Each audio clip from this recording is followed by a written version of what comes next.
Madam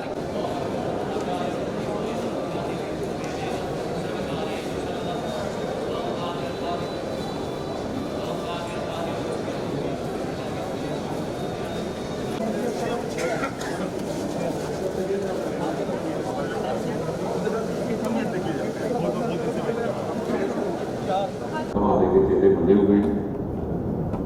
और दोस्तों,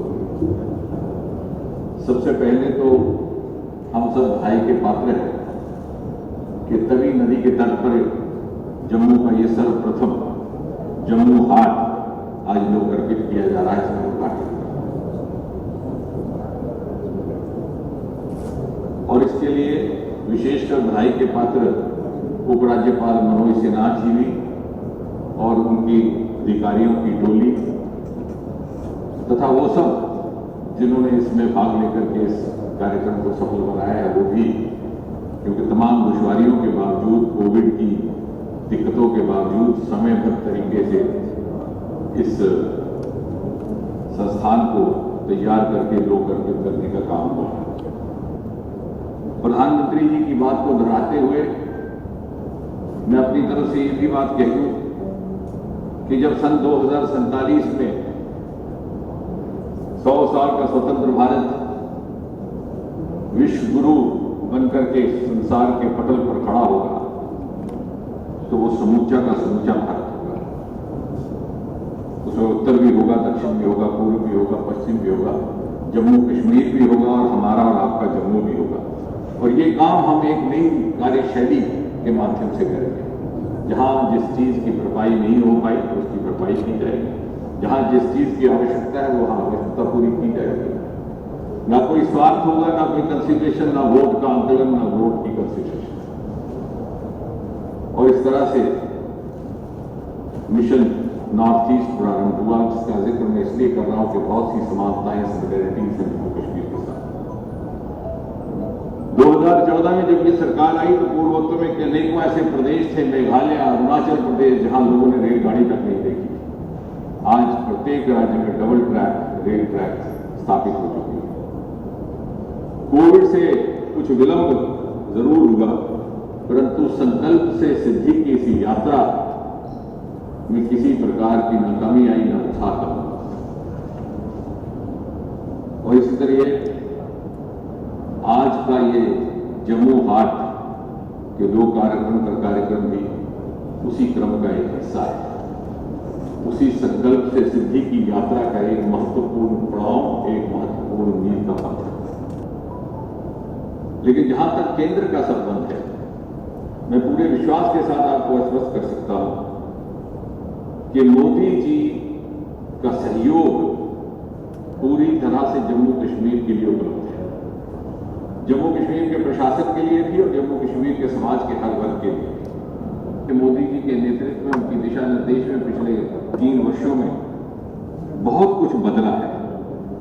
अब हर बदलाव के साथ एडजस्ट करने में थोड़ा वक्त होता है, समझौता करने में भी हो सकता है, उसके दूरगामी लाभ कैसे होंगे उसका एहसास भी नहीं होता। लेकिन हर पहलू में पिछले 3 वर्षों में विशेषकर, अभी मनोज जी उल्लेख कर रहे थे नियमों को लेकर के, ये ई ऑफिस का नियम, क्योंकि मेरा ही विभाग उससे डील करता है, डीओपीटी, एआरपीटी। उसके अतिरिक्त आपका ग्रीवेंस सेल नहीं था, 3 साल उस वेबसाइट को विजिट कोई नहीं था करता। आज वो सेंट्रल सिटी ग्राम के साथ तैयार हो चुका है। आपके यहाँ भ्रष्टाचार का नियम नहीं लगा था, प्रिवेंशन ऑफ करप्शन एक्ट, वो भी डीओपीटी का 1988 में बनाया गया था। फिर 2018 में मनी अमेंडमेंट लाया था, जिसमें रिश्वत लेने के साथ साथ रिश्वत देने वाले को भी आरोपी ठहराया गया। वो अब जाकर के 6 महीने पहले लगा।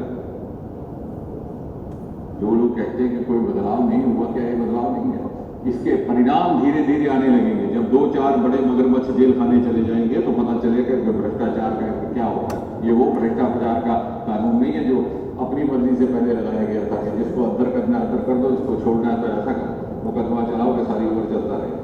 और इसलिए ये जो निवेश हो रहा है, ये जो नई इंडस्ट्रियल पॉलिसी है, इससे रोजगार के नए आयाम पैदा होंगे। ये असमंजस आता है, इसमें कोई गिला नहीं है जब भी कोई नई बात आने लगती है, क्योंकि we were not used to it, we lived in a feudal mentality, we were put into a slavish mindset over the years. इसलिए हमें समझ नहीं आता। नॉर्थ ईस्ट में जब पहुंचे वहां पे भी असमंजस था। वहां तो ये भी था कि बच्चे बाहर जाने से भी डरते थे। आज आप हैदराबाद जाइए, चेन्नई जाइए, कोलकाता जाइए, हवाई जहाज में बैठिए, आपके एयरपोर्ट में नॉर्थ ईस्ट के बच्चे बच्चे।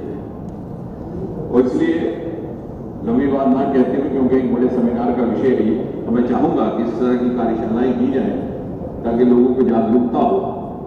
कोई भी सरकार, विश्व का कोई भी देश हो, 100% नौजवान को तनख्वाह याफ्ता सरकारी नौकरी नहीं दे सकती। लेकिन हाँ, एक जिम्मेवार सरकार का ये प्रयास रहता है कि रोजगार के साधन पैदा हुए। कि मोदी जी के नेतृत्व में जम्मू कश्मीर के लिए अनेकों नए आयाम हमारे दरवाजे पर दस्तक दे रहे हैं। ये हमारी बदनसीबी जो नहीं तो और क्या कि हम अगर दरवाजा खोलने में भी देरी कर रहे हैं। ये पीढ़ी तो निकल गई, लेकिन जो अगली पीढ़ी है उसके लिए ये कोई विकल्प या ऑप्शन नहीं है, ये मजबूरी है। मजबूरी, it is a necessity and essential component for their sustainable, dignified survival.